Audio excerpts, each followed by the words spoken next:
Postmaster. রচনা রবীন্দ্রনাথ ঠাকুর।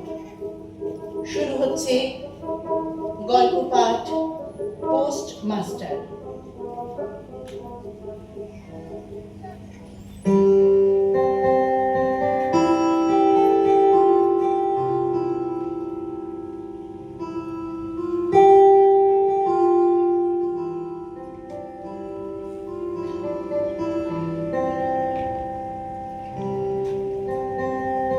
প্রথম কাজ আরম্ভ করিয়াই উলাপুর গ্রামে পোস্টমাস্টারকে আসিতে হয়।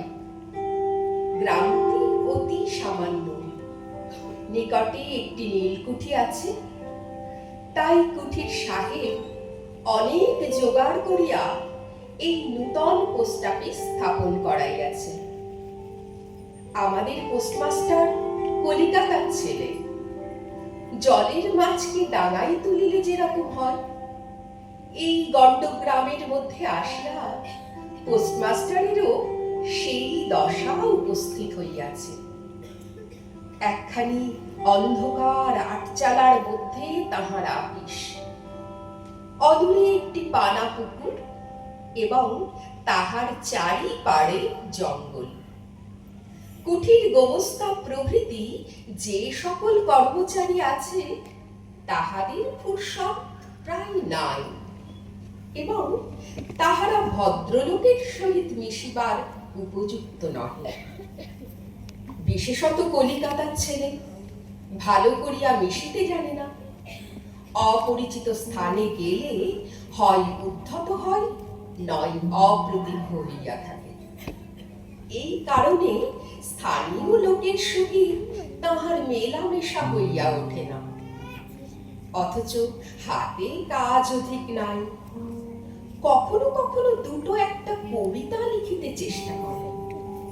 তাহাতে এমন ভাব ব্যক্ত করিয়াছেন যে সমস্ত দিন তরুপল্লবের কম্পন এবং আকাশের মেঘ দেখিয়া জীবন বড় সুখে কাটিয়া যায়। কিন্তু অন্তর্যামী জানেন, যদি আরব্য উপন্যাসের কোন দৈত্য আসিয়া এক রাত্রির মধ্যে এই শাখা পল্লব সমেত সমস্ত গাছগুলা কাটিয়া পাকা রাস্তা বানাইয়া দেয় এবং সারি সারি অট্টালিকা আকাশের মেঘকে দৃষ্টিপথ হইতে রুদ্ধ করিয়া রাখে, তাহা হইলে এই আধমরা ভদ্র সন্তানটি পুনশ্চ নবজীবন লাভ করিতে পারে। পোস্টমাস্টারের বেতন অতি সামান্য। নিজে রাঁধিয়া খাইতে হয় এবং গ্রামের একটি পিতৃ মাতৃহীন অনাথা বালিকা তাহার কাজকর্ম করিয়া দেয়, চারিটি চারিটি খাইতে পায়। মেয়েটির নাম রতন, বয়স 12-13। বিবাহের বিশেষ সম্ভাবনা দেখা যায় না। সন্ধ্যার সময় যখন গ্রামের গোয়ালঘর হইতে ধূম কুণ্ডলায়িত হইয়া উঠিত, ঝোপে ঝোপে ঝিল্লি ডাকিত, দূরে গ্রামের নেশাখোর বাউলের দল খোল করতাল বাজাইয়া উচ্চ ঈশ্বরে গান জড়িয়া দিত, যখন অন্ধকার দাওয়ায় একলা বসিয়া গাছের কম্পন দেখিলে কবির হৃদয়েও ঈষৎ হৃদকণ্ঠ উপস্থিত হইত, তখন ঘরের কোণে একটি ক্ষীণ শিখা প্রদীপ জ্বালিয়া পোস্টমাস্টার ডাকিতেন, রতন।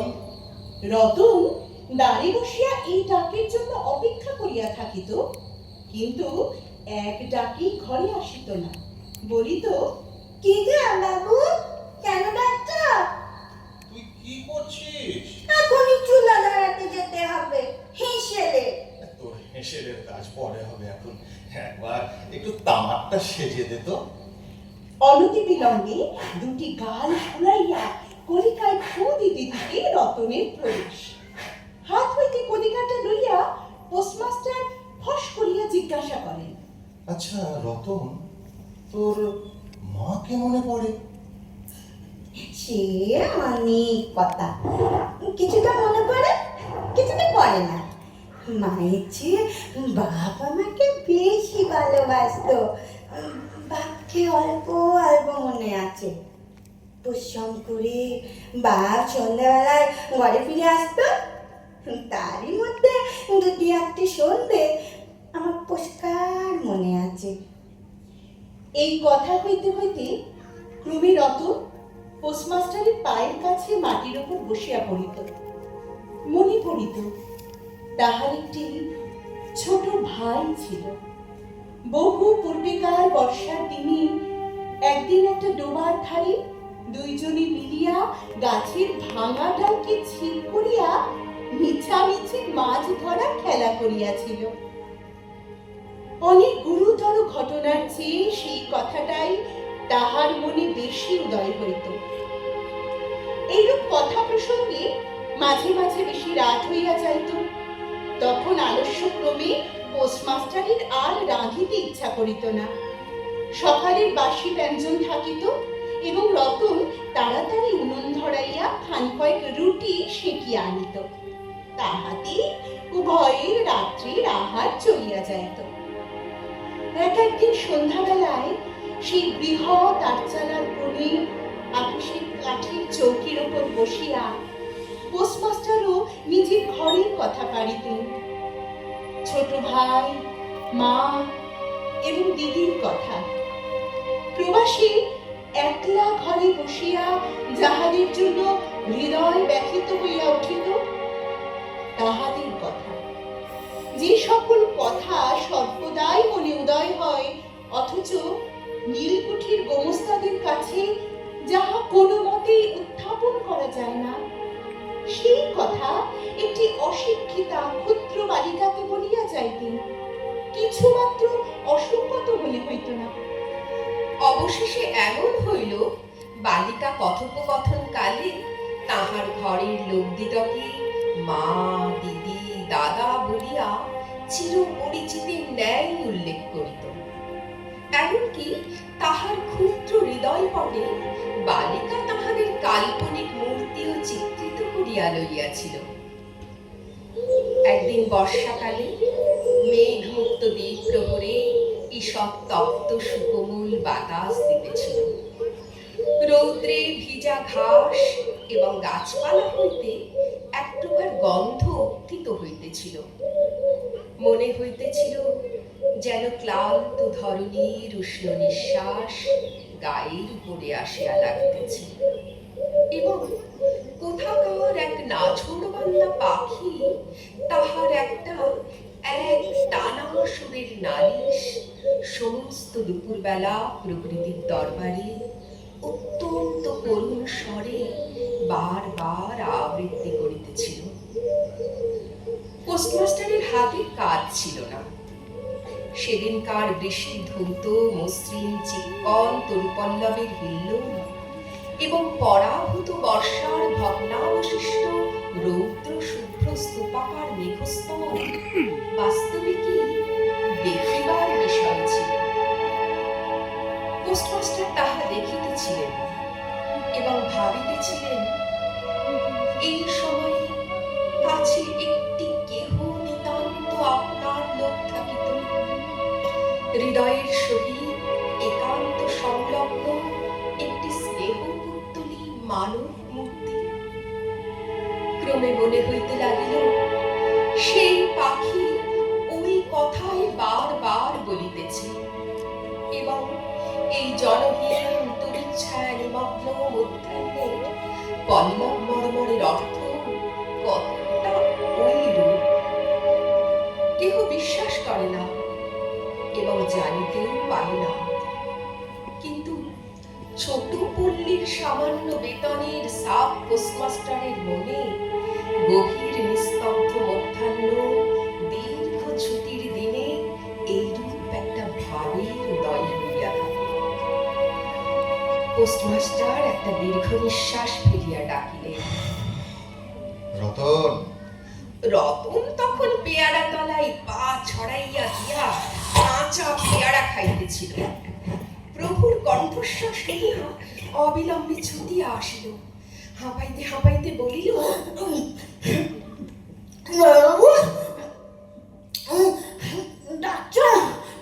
তোকে আমি একটু একটু করে পড়তে শেখাবো বলিয়া সমস্ত দুপুরবেলা তাহাকে লইয়া সরে অ সরে আ, সরে আ সরে আ, সরে অ সরে আ, সরে আ সরে আ। এইরূপে অল্প দিনেই যুক্ত অক্ষর উত্তীর্ণ হইলেন। শ্রাবণ মাসে বর্ষণের আর অন্ত নাই। খাল বিল নালা জলে ভরিয়া উঠিল। অহর্নিশি ঢেকের ডাক এবং বৃষ্টির শব্দ। গ্রামের রাস্তায় চলাচল প্রায় এক প্রকার বন্ধ। নৌকায় করিয়া হাটে যাইতে হয়। একদিন প্রাতঃকাল হইতে খুব বাজনা করিয়াছে। পোস্টমাস্টারের ছাত্রীটি অনেকক্ষণ দাঁড়ির কাছে অপেক্ষা করিয়া বসিয়াছিল, কিন্তু অন্য দিনের মতো যথাসাধ্য নিয়মিত ডাক শুনিতে না পাইয়া আপনি খুঙ্গি পুঁথি লইয়া ধীরে ধীরে ঘরের মধ্যে প্রবেশ করিল। দেখিল পোস্টমাস্টার তাহার খাটিয়ার উপর শুইয়া আছেন, বিশ্রাম করিতেছেন মনে করিয়া অতি নিঃশব্দে পুনশ্চ ঘর হইতে বাহিরে যাইবার উপক্রম করিল। সহসা শুনিল, রতন তাড়াতাড়ি ফিরিয়া গিয়া বলিল, দাদা বাবু ঘুমোচ্ছিলে? শরীরটা ও ভালো বোধ হচ্ছে না। দেখ তো আমার কপালে হাত দিয়ে। এই নিতান্ত নিঃসঙ্গ প্রবাসে ঘন বর্ষায় রোগ কাতর শরীরে একটুখানি সেবা পাইতে ইচ্ছা করে। তপ্ত ললাটের ওপর শাঁখা পড়া কোমল হস্তের স্পর্শ মনে পড়ে। এই ঘোর প্রবাসী রোগ যন্ত্রণায় স্নেহময়ী নারী রূপে জননী ও দিদি পাশে বসিয়া আছেন, এই কথা মনে করিতে ইচ্ছা করে এবং এ স্থলে প্রবাসীর মনের অভিলাষ ব্যর্থ হইল না। বালিকা রতন আর বালিকা রহিল না। সেই মুহূর্তেই সে জননীর পদ অধিকার করিয়া বসিল। বৈদ্য ডাকিয়া আনিল, যথাসময়ে বটিকা খাওয়াইল, সারা রাত্রি শিয়রে জাগিয়া রহিল, আপনি পথ্য রাঁধিয়া দিল এবং শতবার করিয়া জিজ্ঞাসা করিল, হ্যাঁ গা, ও দাদা বাবু, দাদা বাবু একটু ভালো বোধ হচ্ছে কি? ও দাদা বাবু। বহুদিন পরে পোস্টমাস্টার ক্ষীণ শরীরে রোগ শয্যা ত্যাগ করিয়া উঠিলেন। মনে স্থির করিলেন আর নয়, এখান হইতে কোনো মতে বদলি হইতে হইবে। স্থানীয় অস্বাস্থ্যের উল্লেখ করিয়া তৎক্ষণাৎ কলিকাতায় কর্তৃপক্ষদের নিকট বদলি হইবার জন্য দরখাস্ত করিলেন।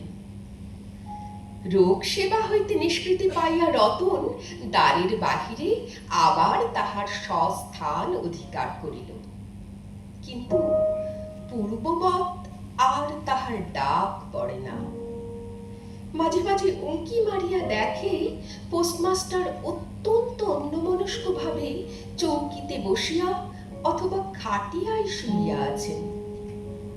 রতন যখন আহ্বান প্রত্যাশা করিয়া বসিয়া আছে, তিনি তখন অধীর চিত্তে তাহার দরখাস্তের উত্তর প্রতীক্ষা করিতেছেন।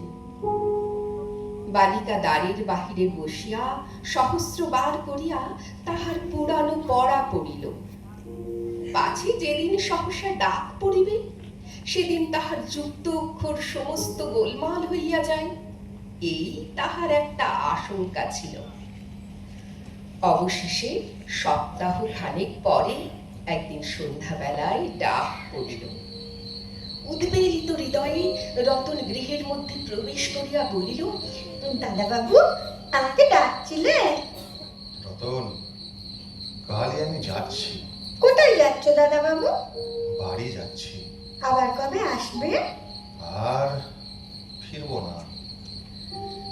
রতন আর কোনো কথা জিজ্ঞাসা করিল না। পোস্টমাস্টার আপনিই তাহাকে বলিলেন, তিনি বদলির জন্য দরখাস্ত করিয়াছিলেন, দরখাস্ত নামঞ্জুর হইয়াছে, তাই তিনি কাজে জবাব দিয়া বাড়ি যাইতেছেন। অনেকক্ষণ আর কেহ কোনো কথা কহিল না। মিটমিট করিয়া প্রদীপ জ্বলিতে লাগিল এবং এক স্থানে ঘরের জীর্ণ চাল ভেদ করিয়া একটি মাটির সরার উপর টপ টপ করিয়া বৃষ্টির জল পড়িতে লাগিল। কিছুক্ষণ পরে রতন আস্তে আস্তে উঠিয়া রান্নাঘরে রুটি গড়িতে গেল। অন্য দিনের মতো তেমন চটপট হইল না। বোধ করি মধ্যে মধ্যে মাথায় অনেক ভাবনা উদয় হইয়াছিল। পোস্টমাস্টারের আহার সমাপ্ত হইলে পর বালিকা তাহাকে জিজ্ঞাসা করিল, দাদা বাবু, আমাকে তোমাদের বাড়ি নিয়ে যাবে? সে কি করে হবে? ব্যাপারটা যে কি কি কারণে অসম্ভব তাহা বালিকাকে বোঝানো আবশ্যক বোধ করিলেন না। সমস্ত রাত্রি স্বপ্নে এবং জাগরণে বালিকার কানে পোস্টমাস্টারের হাস্যধ্বনির কণ্ঠস্বর বাজিতে লাগল। সে কি করে হবে? সে কি করে হবে? সে কি করে হবে?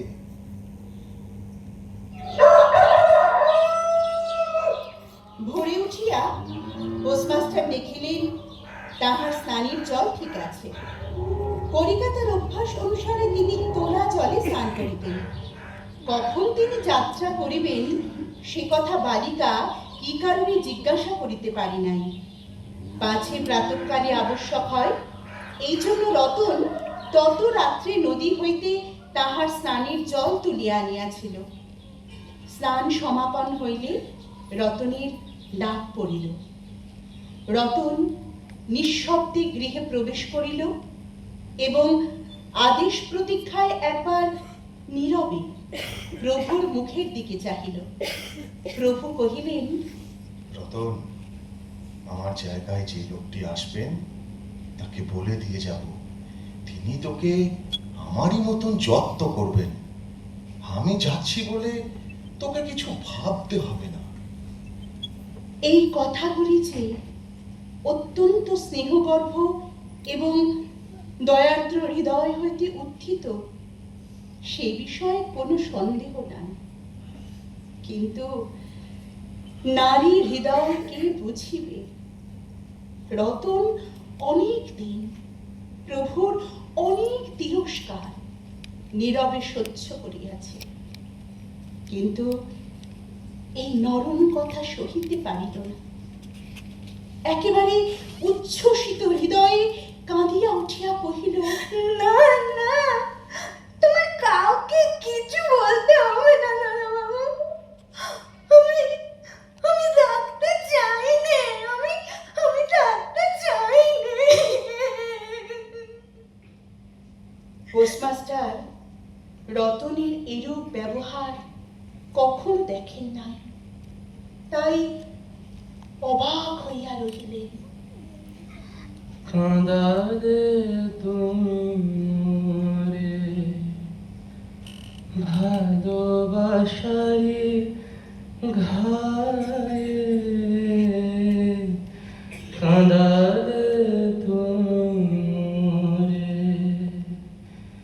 নিবিড় বেদনাতে, পুলক লাগে গায়ে, কাঁদালে তুমি মোরে। নূতন পোস্টমাস্টার আসিল। তাহাকে সমস্ত চার্জ বুঝাইয়া দিয়া পুরাতন পোস্টমাস্টার গমনোন্মুখ হইলেন। যাইবার সময় রতনকে ডাকিয়া বলিলেন, রতন, তোকে আমি কখনো কিছু দিতে পারিনি, আজ যাবার সময় তোকে কিছু দিয়ে গেলুম, এতে তোর দিন কয়েক চলবে। কিছু পথ খরচা বাদে তাহার বেতনের যত টাকা পাইয়াছিলেন পকেট হইতে বাহির করিলেন। তখন রতন ধুলায় পড়িয়া তাহার পা জড়াইয়া ধরিয়া কহিল, দাদা বাবা, দাদা বাবা, তোমার দুটি পায়ে পড়ি দাদা বাবা, তোমার দুটি পায়ে পড়ি, আমাকে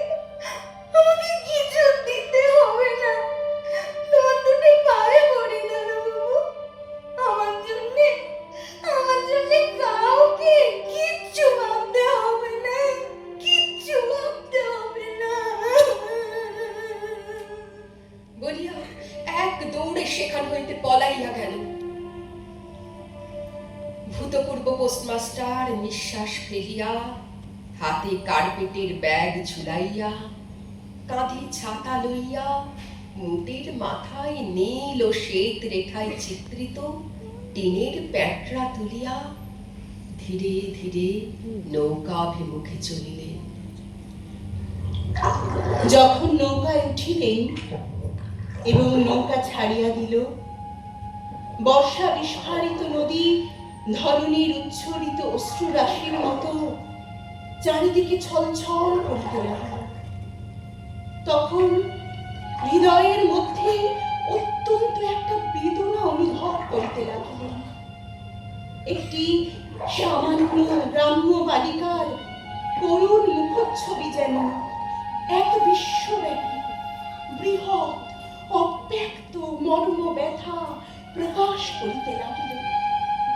একবার নিতান্ত ইচ্ছা হইল ফিরিয়া যাই, জগতের ক্রোড় বিচ্যুত সেই অনাথিনীকে সঙ্গে করিয়া লইয়া আসি।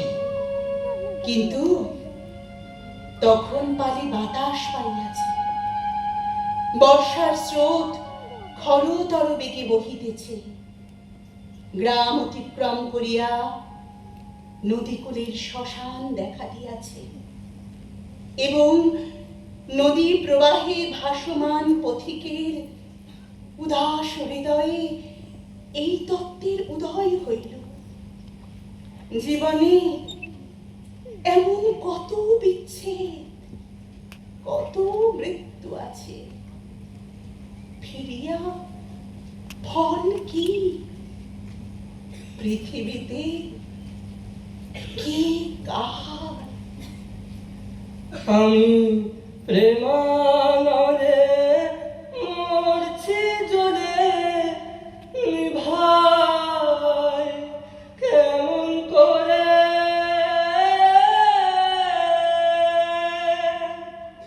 মরি, হায় হায় আমি প্রেমানরে মরছি জ্বলে, ভাই কেমন করে ও তার বিচ্ছেদে প্রাণ কেমন করে দেখ না তোরা, ওরে দেখ না তোরা হৃদয় চিরে কোথায় পাবো তারে, আমার মনের মানুষ যে আমি কোথায় পাবো তারে, আমার মনের মানুষ যে